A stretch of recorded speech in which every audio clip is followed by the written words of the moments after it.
Tu vois ce sourire? C'est le sourire d'un homme heureux.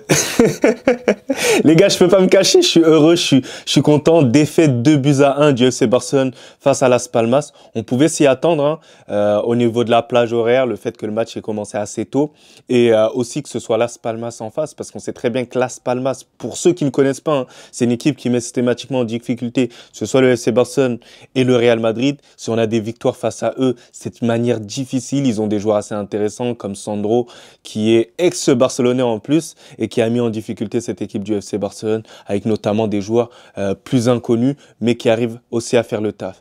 Mais au FC Barcelone, il ne faut pas se cacher aussi derrière ça. Certes, il y a eu l'arbitrage, le fait que la faute de Baldé n'ait pas été signalée. Pour moi, elle est gravissime et j'espère que ça va mieux. Là, en tout cas, on a eu des nouvelles assez rassurantes autour de lui. Mais le FC Barcelone, depuis un certain match en Liga, on sent vraiment une pente descendante. Et notamment parce que les joueurs savent maintenant quel est le jeu de Hansi Flick et notamment la méthode de mettre les personnes hors jeu. J'ai l'impression que beaucoup d'équipes arrivent à s'adapter de plus en plus à ça. Et ça, je l'avais déjà relevé dans l'un de mes débriefs, que si une équipe a l'intelligence maintenant de comprendre quel appel doit faire pour contrecarrer la méthode de Hansi Flick, bah, ça reste que d'être une calamité pour le FC Barcelone parce qu'au final, bah, ils peuvent encaisser pas mal de buts parce que c'est une technique assez osée, assez dangereuse à certains moments si elle est mal utilisée. Donc si les adversaires arrivent à comprendre ça, bah, ça reste d'être une calamité et je pense que Las Palmas a un peu compris le truc et Hansi Flick, le vrai travail arrive maintenant. Là, maintenant, le FC Barcelone est un peu en difficulté et sur une pente descendante. Et là, on va voir ce qu'Hansi Flick va mettre en place pour pouvoir réussir à remonter la pente et à trouver les meilleures solutions par la suite. Donc voilà, moi j'ai bien apprécié après le match de certains joueurs qui ont fait la différence. Donc là, on va entamer une tier list. Donc voilà, on commence par Peña. Alors moi, Peña, honnêtement pour ce match-là, même si pour moi l'arrêt sur quand même Sandro, voilà, je lui en veux un tout petit peu pour cet arrêt. Donc moi, je le mettrais plutôt en mid. Voilà, on va pas se mentir que bon, il a été voilà, il n'a pas été énormément éprouvé et les arrêts qu'il devait faire, bah, voilà, il pouvait quasiment rien faire, mis à part le but encaissé de Sandro. Ensuite, le match de Cubarsí. Le match de Cubarsí, moi, je l'ai trouvé assez mid aujourd'hui, assez mid parce que il y a certaines choses qui ont été bonnes, il y en a d'autres qui n'ont pas été bonnes. Bref, voilà, tu peux honnêtement pas trop lui reprocher les choses parce que véritablement, c'est un tout sur les buts. Hein. C'est des erreurs directes et tout. Et c'est un manque de justesse au niveau de la profondeur. Donc, je ne vais pas le mettre en top boy. Donc, pour moi, il est en mid clairement. Pareil pour Martinez. Martinez, pour moi, il est clairement en mid. Voilà, on va pas se mentir que bon, sur certaines interventions, il a été très bon, mais encaisser 2 buts face à Las Palmas, je peux pas te mettre en top boy, sachant que tu es l'un des leaders en défense centrale. Donc c'est à toi quand même de guider, c'est toi le chef à bord. Donc moi je le mettrais en mid. Ensuite, on a Baldé. Baldé, malheureusement, je ne pourrais pas le noter parce que bah, au final, il n'a pas énormément joué. Et voilà, on lui envoie en tout cas toute notre effort, bien évidemment, pour lui. Ensuite, on a monsieur Jules Koundé. Jules Koundé, il a fait un match assez moyen aujourd'hui. Donc, véritablement, la défense, hein, je suis forcé de les mettre tous en mid sur ce match-là. Il n'a pas été mauvais, il a fait de belles choses aussi. Donc, je pense que le match moyen, bah, il est approprié pour Jules Koundé. Et je pense que c'est celui qui se rapproche le plus du chaud et du froid, donc dans le mid. Donc ensuite, on a Gavi. Alors Gavi, c'est pas pour le cracher dessus, parce que je sais très bien qu'il y en a certains qui vont te dire « Ouais, non, mais ouais. » Mais non, Gavi, pour moi, il a été assez mid. Mais vous voyez, dans le mid, entre vilain joueur et mid. Parce que moi, j'ai trouvé qu'il y avait beaucoup d'insuffisance au milieu de terrain. Et voilà, donc moi je le mettrais vraiment entre ces deux cases. Il a été moins bon que limite les joueurs que je vous ai énumérés juste avant. Ensuite, on a Pedri. Pedri, honnêtement aussi, hein, c'est au même stade que Gavi. Je l'ai trouvé, en fait, c'était pas assez. Sur certaines actions, il aurait pu marquer. Mais au final, il a pas bien frappé. Et pour moi, cette exigence-là, on doit l'intégrer à Pedri parce que c'est quand même un leader de l'attaque, du milieu de terrain. Voilà, c'est un leader du FC Barcelone. Donc, sur certaines occasions, il ne peut pas se permettre de les rater. Voilà, notamment sur le plat du pied où il doit assurer, il doit faire l'égalisation face à cette équipe-là.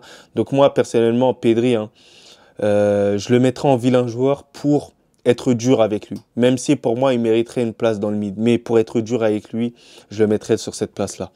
Ensuite, on a Rafinha. Rafinha, pour moi, sa première mi-temps, elle n'est pas exceptionnelle, hein. Voilà, il y en a certains qui ont dit qu'il faisait un mauvais match en première mi-temps, mais je n'étais pas d'accord avec eux.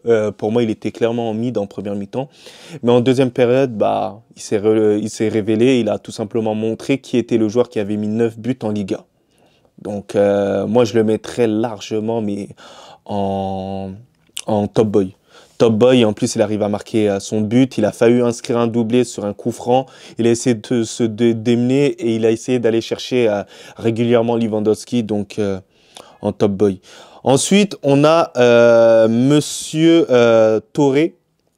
Touré, honnêtement, je ne l'ai pas trouvé bon aujourd'hui. Moi, c'est mon avis et moi, je le mettrais en vilain joueur. Voilà, c'est un joueur que j'apprécie, sa qualité technique, il n'y a pas de souci, mais voilà.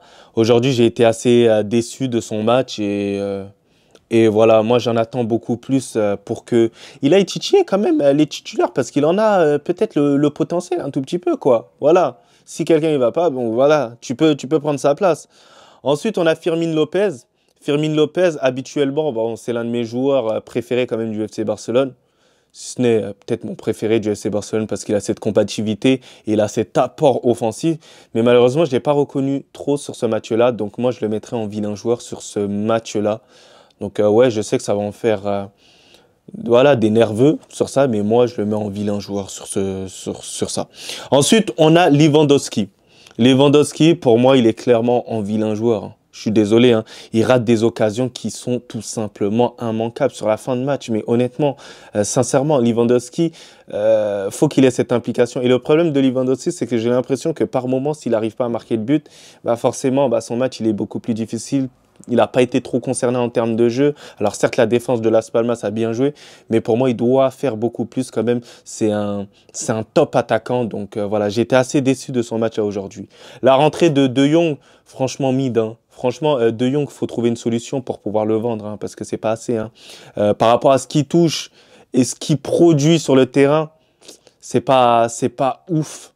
Nous, on en attend beaucoup plus, même s'il fait pas une mauvaise entrée, hein, mais ça reste quand même du mid, hein, dans tous les cas. Ensuite, on a Monsieur Fort. Fort, honnêtement, bah, il a été fac à l'ail, hein. Voilà qu'il a été fac à l'ail, hein. Dès qu'il est rentré, oh là là. Mais c'est une dinguerie l'alignement qu'il a eu à certains moments. Et même lorsqu'il est rentré, il était clairement en difficulté. Donc, Fort, d'habitude, il est fort. Mais là, honnêtement, il n'a pas été fort. Il était fac à l'ail. Donc, ensuite, on a Gérard Martin. Gérard Martin, le joueur le plus nul du FC Barcelone. Et ça, je suis d'accord avec vous, il n'y a pas de souci. Mais pour moi, je ne vais pas le mettre en fac à l'ail. Je ne vais pas le mettre en vilain joueur. Je vais le mettre en mid aujourd'hui parce que, bon, il a été correct. Voilà, il n'a pas été non plus inadmissible, hein. Inadmissible à un point.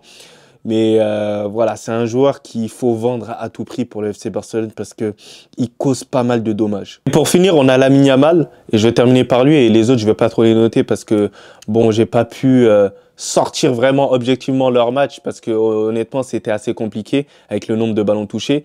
Honnêtement, le match de Lamine Yamal, je suis assez mitigé parce qu'il y a eu pas mal de pertes de balles. D'habitude, il n'y a pas. Mais je veux quand même le mettre entre le mid et le top joueur. Parce que quand même, lorsque Lamine Yamal il est rentré, il a apporté ce danger qu'il n'y avait pas lorsque il y avait Lopez. Il ramène un truc en plus, ce petit.